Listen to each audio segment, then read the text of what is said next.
भजगोविन्दं 31வது श्लोकम् प्राणायामं प्रत्याहारं नित्यानित्यविवेकविचारं जाप्यसमेतसमाधिविधानं कुर्ववधानं महदवधानं भज गोविन्दं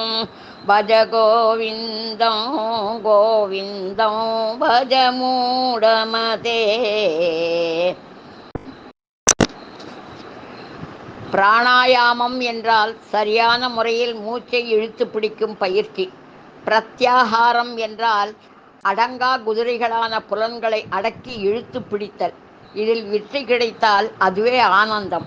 ஜபம், தியானம், பிரபந்தங்கள் ஓதுவது, பிராணாயாமம் செய்வது, விரதம் காப்பது, மற்ற பல பயிற்சிகளும் இதற்காகவே சொல்லப்பட்டுள்ளன. நீ என்பது உடல் அல்ல, ஆத்மா. ஆசை, மோகம் என்னும் எதிரிகள் உள்ளே நுழையாமல் அதை கவனமாக பாதுகாக்க வேண்டும். எது பொய், எது உண்மை, எது நிலையற்றது, எது நிலையானது என்பதை அறிந்து கொள்வது விவேகமாகும்.